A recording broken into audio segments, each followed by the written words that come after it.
नमस्कार, मैं हूं पूजा सिंह और आप देख रहे हैं आर्यन टीवी नेशनल। चलिए खबरों की शुरुआत करेंगे उत्तर प्रदेश की कुछ खास बड़ी खबर के साथ। मोहन भागवत और सीएम योगी आदित्यनाथ की मुलाकात खास है। अगले साल होने वाले चुनाव को लेकर इस मुलाकात को खास बताया जा रहा है। यूपी में मिशन 2027 के लिए बीजेपी हिंदुत्व वाले कार्ड को आगे बढ़ा रही है। वहीं सीएम योगी बुलडोजर मॉडल पर सवार है तो संघ प्रमुख हिंदुत्व को एकजुट करने में जुटे हैं। दोनों चाहते हैं कि हिंदुओं को जाति में बांटने से रोका जाए और विपक्ष की धार को कुंद कर दिया जाए। मोहन भागवत लखनऊ पहुंचते ही हिंदुओं को एकजुट करने का संकल्प लेते नजर आए। उन्होंने कहा कि मंदिर, कुआं और शमशान सभी हिंदुओं के लिए खुले होने चाहिए, कोई भेदभाव नहीं होना चाहिए। उन्होंने ये भी कहा कि हिंदू समाज को संगठित और सशक्त होने की जरूरत है।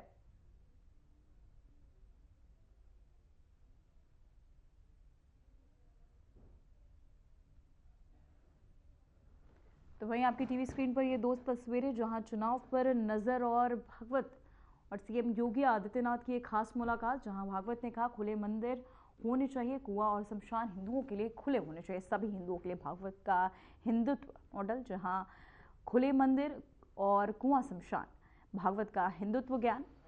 और दूसरी तरफ पहली तस्वीर में आपको दिखा रहे हैं संघ का प्लान और साथ ही सीएम योगी का संग संग ये प्लान और चुनाव पर सीएम योगी की नजर, जिसे लेकर मोहन भागवत और सीएम योगी आदित्यनाथ की एक खास मुलाकात। लखनऊ पहुंचे मोहन भागवत और साथ ही सीएम योगी ने उनका स्वागत भी किया। हिंदुत्व समाज को संगठित और सशक्त करने की जरूरत, जिसे लेकर मोहन भागवत बयान भी सामने आया, जहां सभी हिंदुओं के लिए मंदिर, कुआं, शमशान खुले होने चाहिए, मोहन भागवत ने कहा। तो वहीं आप तस्वीरों के जरिए देख सकते हैं खास मुलाकात सीएम योगी आदित्यनाथ और मोहन भागवत की।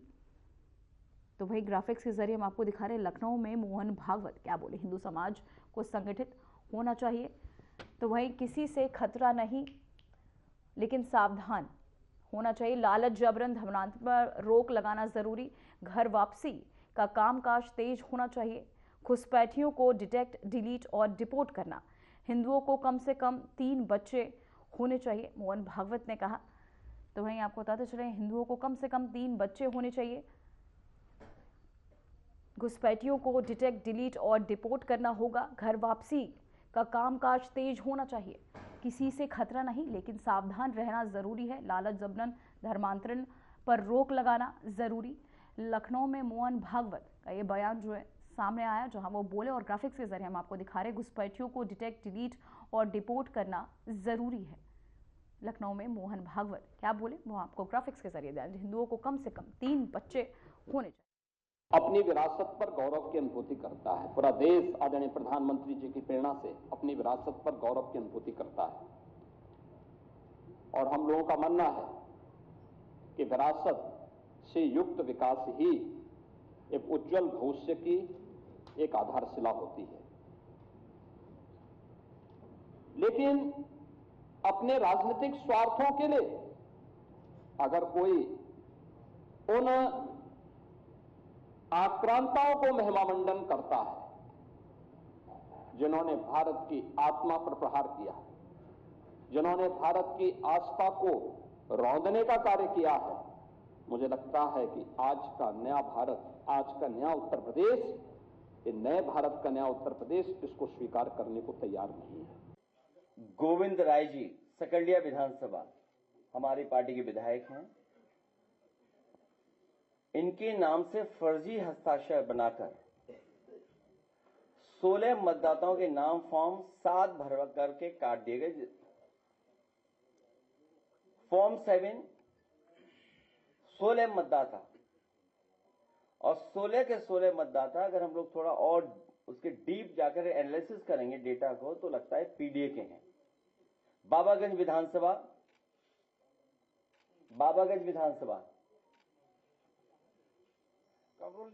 कमरुल नहीं, वो चीज तो है। अच्छा हाँ, पीछे बैठी हैं दरअसल। बूथ संख्या 365, फर्जी हस्ताक्षर रामदेव सिंह, फॉर्म 7 और इनका भी नाम कटवा दिया है। और उस बूथ पर लगभग 100 लोगों के वोट काटे गए फॉर्म 7 भर करके। लतीफ विधानसभा बाबागंज 7 भर करके फॉर्म कटवाए, कोई रामदेव सिंह है जो वो भर करके दे रहे हैं, कटवा रहे हैं। नौसाद अली विधानसभा प्रतापगढ़ सदर बूथ संख्या 248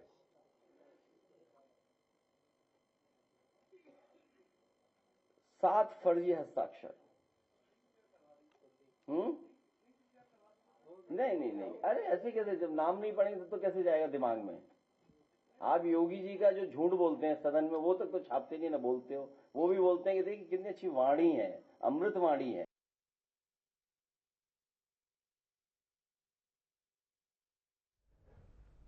तो वहीं उत्तर प्रदेश के पूर्व मुख्यमंत्री और समाजवादी पार्टी के राष्ट्रीय अध्यक्ष अखिलेश यादव झांसी का दौरा करेंगे।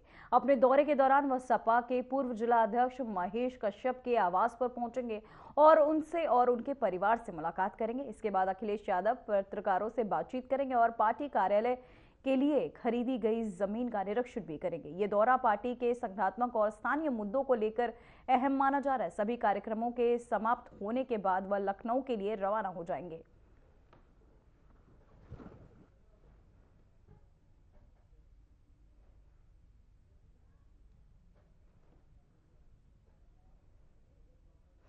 तो वहीं ऑल इंडिया मुस्लिम जमात के प्रमुख मौलाना शहाबुद्दीन रिजवी बरेलवी ने आरएसएस प्रमुख मोहन भागवत के हिंदुओं से 3 बच्चे पैदा करने के सुझाव पर प्रतिक्रिया दी। उन्होंने कहा कि मुसलमान इस पर कोई आपत्ति नहीं करते।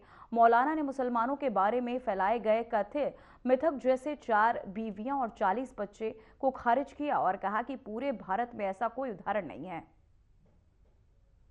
RSS chief doctor Mohan Bhagwat ji ने 3 बच्चों के लिए कहा है कि हिंदू 3 बच्चे पैदा करें। हमें कोई इतराज़ नहीं है। भारत का कोई भी मुसलमान इस बात पर कोई आपत्ति दर्ज नहीं कराता कि हिंदू 3 बच्चे पैदा करें।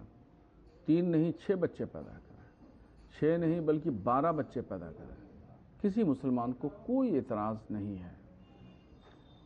ये सब बातें इस वजह से की जाती हैं और मुसलमानों को निशाना बनाकर कही जाती हैं कि मुसलमान 12-12 बच्चे पैदा करते हैं। और साध्वी प्राची तो यहाँ तक कहती हैं मुसलमानों के 4 बीवियाँ हैं इसलिए, और इनके 40 बच्चे होते हैं इसलिए मुसलमान 20-20 बच्चे पैदा करें। मैं तो दावे से कहता हूँ कि पूरे भारत में कोई भी तो हमें एक मुसलमान दिखा दे कि फला मुसलमान की 4 बीवियां हैं और उसके 40 बच्चे हैं। कोई नहीं दिखा सकता। क्योंकि आर्थिक मामलात को देखिए तो अगर जिस परिवार में ज़्यादा बच्चे हैं उन बच्चों की सबसे अहम ज़रूरत है उनकी तालीम, तरबियत, उनकी परवरिश, और महंगाई चरम सीमा पर है।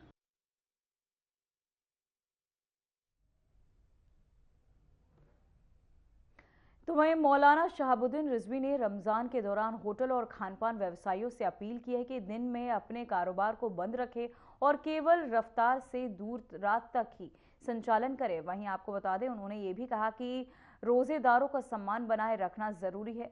मस्जिदों में लाउड स्पीकर का इस्तेमाल सिर्फ शहरी और नमाज के समय किया जाए। हाई स्कूल और इंटरमीडिएट परीक्षाओं के मद्देनजर शोर कम रखने की सलाह दी गई है।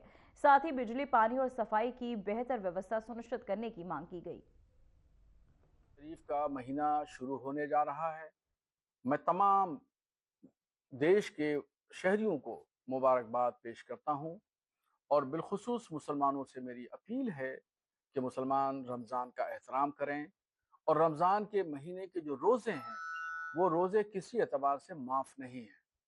हर हाल में आकिल बालिग मर्द और औरत पर ये रोज़े फ़र्ज हैं। हाँ, कहीं अगर उज़्र शरई है वो अलग बात है, रमज़ान के बाद वो रोज़े क़ज़ा रोज़े रखे जा सकते हैं। मगर आम तरीक़े से ये देखा जा रहा है कि रमज़ान के महीनों में भी लोग सड़कों पर खाना खाते हैं, पानी पीते हैं, होटल खुले रहते हैं।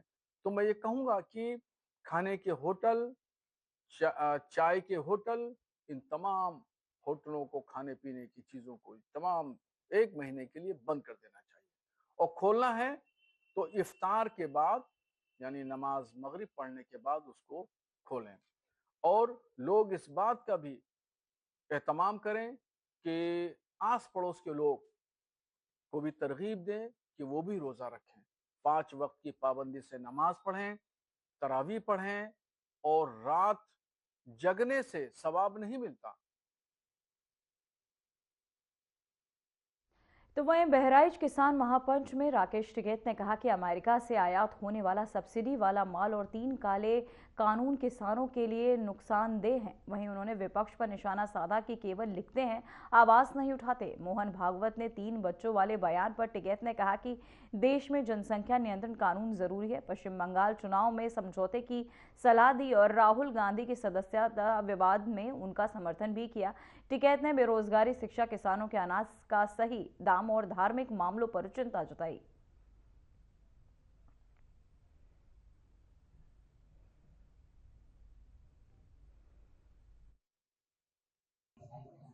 हमने कहा कि जनसंख्या नियंत्रण कानून देश में लागू करना चाहिए। हमको एक बच्चे पालना पड़ेगा।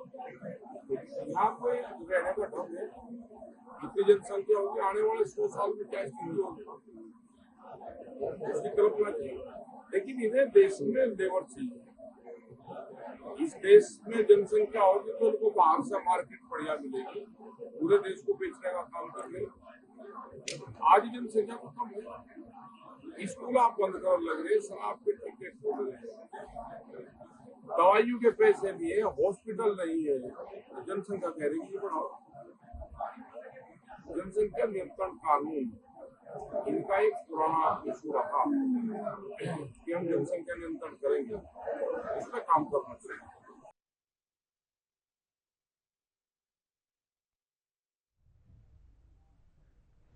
तो वहीं आगरा में साइबर क्राइम का बड़ा खुलासा हुआ है। पुलिस ने एक गिरोह को पकड़ा है जो 2021 से सक्रिय था और 200 से अधिक लोगों के नाम पर फर्जी लोन ले रहा था। अनुमान है कि इस धोखाधड़ी की रकम 2 से 2.5 करोड़ रुपए तक हो सकती है। मुख्य आरोपी नारायण चौरसिया, जिसे नितिन चौरसिया के नाम से भी जाना जाता है, आधार कार्ड के नाम और पता बदलकर निजी और सरकारी बैंकों से लोन प्राप्त करता था। इसके बाद वह लोन लेकर घर के उपकरण, बाइक, स्कूटी, मोबाइल और एसी जैसी चीजों पर फाइनेंस कराता था और सामान को कम दाम में बेच देता था। डीसीपी पश्चिम आदित्य कुमार ने बताया कि गिरोह हर महीने 23 लोगों को शिकार बनाता था। जांच में 3 लोगों की भूमिका सामने आई, जिनमें से एक को गिरफ्तार किया गया। पुलिस शेष आरोपियों की तलाश में जुटी हुई है।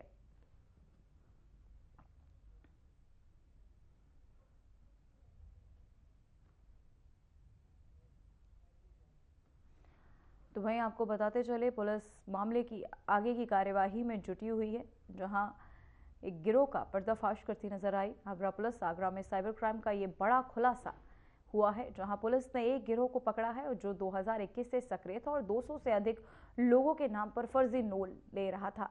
तो वहीं आपको बता दें, फर्जी लोन भी ले रहा था ये गिरोह। वहीं अनुमान है कि इस धोखाधड़ी पर रकम 2 से 2.5 करोड़ रुपए तक हो सकती है। मुख्य आरोपी नारायण चौरसिया, जिसे नितिन चौरसिया के नाम से भी जाना जाता है, आधार कार्ड के नाम पर पता बदलकर निजी और सरकारी बैंकों से लोन प्राप्त करता था। इसके बाद वह लोन लेकर घर के उपकरण, बाइक, स्कूटी, मोबाइल और एसी जैसी चीजों पर फाइनेंस कराता और सामान को कम दाम में बेच देता था। डीसीपी पश्चिमी आदित्य कुमार ने बताया कि गिरोह हर महीने 23 लोगों को शिकार बनाता था। जांच में 3 लोगों की भूमिका सामने आई है, जिनमें से एक को गिरफ्तार किया गया। पुलिस शेष आरोपियों की तलाश में जुटी हुई है।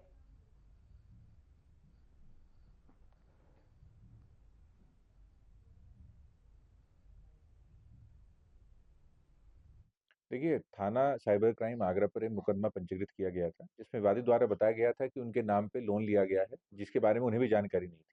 इसी क्रम में जब साइबर थाने की टीम ने पुलिस आयुक्त महोदय के निर्देशन में इसमें कार्य करना शुरू किया, तो उसमें जानकारी प्राप्त हुई कि इसमें एक संगठित गिरोह है, जिसमें कि वो लोगों के आधार कार्ड का इस्तेमाल कर कर उसमें उनका नाम, उनका पता चेंज कराकर अलग-अलग जो हमारी फाइनेंशियल इंस्टीट्यूशंस हैं, चाहे मेन स्ट्रीम बैंक्स हो या बाकी अन्य जो इंस्टीट्यूशंस हैं, उनसे होम अप्लायंसेस पे लोन लेते हैं और लोन लेकर उन्हें कम दरों पर बेच देते हैं। अभी तक इसमें एक व्यक्ति की गिरफ्तारी हुई है, जिसने पूछताछ में बताया है कि इस तरह का कार्य 2021 से इनके गैंग द्वारा किया जा रहा है और ये हर महीने 2 से 3 लोगों को टारगेट करते हैं। इसमें अन्य जानकारी भी बैंक से, अन्य संस्थाओं से एकत्रित की जा रही है कि अब तक कितने लोगों के साथ कितने अमाउंट को ये कर चुके हैं। अभी तक जो एक संख्या आई है वो लगभग 200 से अधिक लोगों के साथ में इस तरीके से धोखाधड़ी कर ये लोग फर्जी तरीके से कूटरचित दस्तावेज तैयार कर लोन ले चुके। आगरा साइबर थाना ने आज जो है एक ऑनलाइन ठगी करने वाले अभियुक्त को गिरफ्तार किया है। आपको बता दें, ये जो ठग है वह लगातार लोगों को अपनी ठगी का शिकार बना रहा था। 2021 से यह ठग लगातार लोगों से उनके आधार कार्ड में नाम और फोटो बदलकर लोन के नाम पर ये लोगों के साथ ठगी करता था। आपको बता दें कि 2021 से लगातार ये 200 से ज़्यादा लोगों को ठगी का शिकार बना चुका है। वहीं आगरा पुलिस ने आज इस ठग को गिरफ्तार कर लिया है और इसके अन्य साथियों की भी तलाश में पुलिस जुट गई है। आगरा से RNTV नेशनल के लिए फैजान अहमद।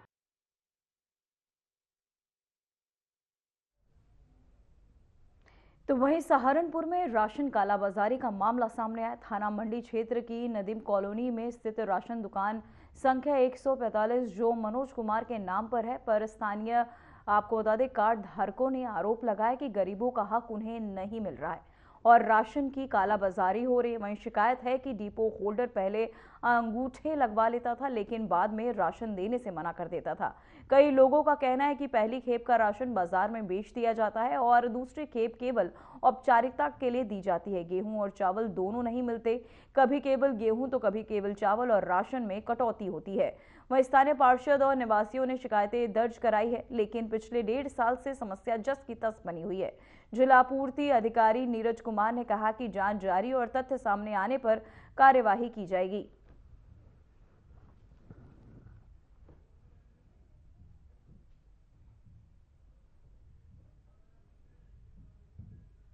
राशन ले लिया 5-6 दफा आ लिया, मैं मिलता नहीं राशन, बांट नहीं रहा। आज मेरे साल के 7-6 दिन हो गए। हाँ, रोजाना चक्कर लगा रहे, मिलेगा मिल तो रहा हर महीने, लेकिन लेट मिले, बहुत ज्यादा, बहुत लेट मिले। अचानक चक्कर मार दिया घड़ी के ना, अभी तक नहीं मिला। मेरी तो घरवाली का इंतकाल हो गया था। मैंने जो है ये इसे राशन कार्ड दिखाया, दे रहा था, ये देते थे बंद कर दिया इनने। मैंने सभी टिकट भी उन्होंने लिया था नगर पालिका से, तो इन्होंने अब ये दे नहीं रही है। मुझे हो गए 5-6 महीने हो गए जी। मैंने वो दूसरा राशन कार्ड भी बनवा के दिया इसे, फिर भी नहीं मिल रहा। वो कागज इसी पे रखे हैं। इसमें मैंने जो अपने यहाँ के ARO हैं सैयद सुनी जी को जांच पे भेजा है। उनके द्वारा जांच की जा रही है। रिपोर्ट आने के बाद उस पर जो भी कार्रवाई बनती है वो की जाएगी नियमानुसार। अच्छा, कुछ लोगों का कहना ये भी है कि जो राशन करने के साथ साथ एक निजी कंपनी के तरफ राशन का वितरण किया जा रहा है, क्या सरकार की योजना में ये है नहीं? इसके नाम के 100 से 70 रुपये ले जा रहे हैं जबकि उसकी कीमत कम है। तो जबरन दुकानदार ये कहते हैं कि मतलब लोगों का आरोप है कि जबरन उन्हें दिया जाता है, राशन नहीं दिया जाता। राशन अगर ये लोग तो आपको राशन मिलेगा, नहीं तो नहीं दिया जाएगा। देखिए, इसमें मैं स्पष्ट कर दूं कि जो शासनादेश जारी हुआ है वो ये कि उचित दर विक्रेता अपनी दुकान से 35 जो रोजमर्रा की आवश्यकता की वस्तुएं हैं वो रख सकता है और बेच सकता है, लेकिन वो इस शर्त के साथ उसको अनुमति दी गई है कि वो किसी भी कार्ड होल्डर के साथ कोई जबरन देने का काम नहीं करेगा, जबरिया नहीं देगा। कि उसे लेना अनिवार्य नहीं है, उसकी स्वेच्छा के ऊपर है, उसकी इच्छा हो तो ले, अदरवाइज ना ले।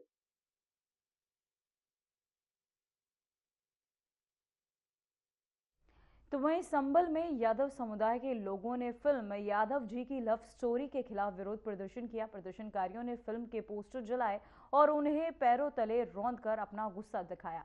वहीं उनका आरोप है कि फिल्म उनके सम्मान और सामाजिक पहचान के खिलाफ अपमानजनक सामग्री दिखाती है। भारी भीड़ ने प्रशासन से फिल्म पर प्रतिबंध लगाने की मांग की। पुलिस मौके पर मौजूद रही और स्थिति को नियंत्रित करने का प्रयास किया गया। फिल्म के निर्माताओं ने अभी तक इस विरोध पर कोई प्रतिक्रिया नहीं दी है। प्रदर्शन ने शहर में सामाजिक और सांस्कृतिक संवेदनशीलता पर चर्चा बढ़ा दी है।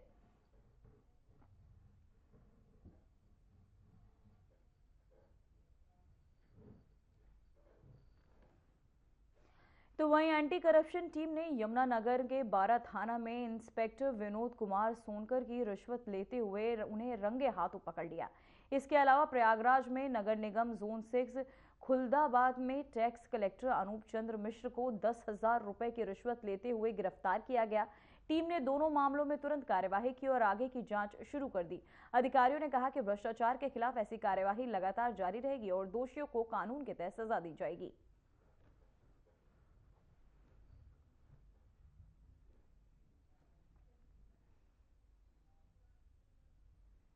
तो वहीं उत्तर प्रदेश में हाई स्कूल और इंटरमीडिएट की बोर्ड परीक्षाएं आज से शुरू हो गई। झांसी, ललितपुर, कानपुर, उन्नाव, बाराबंकी और श्रावस्ती समेत जिलों के सभी परीक्षा केंद्रों में कड़ी सुरक्षा व्यवस्था की गई। छात्रों के प्रवेश के समय पुलिस और मजिस्ट्रेटों ने सघन जांच की। सभी कक्षाओं में सीसीटीवी और कंट्रोल रूम में से निगरानी हो रही है।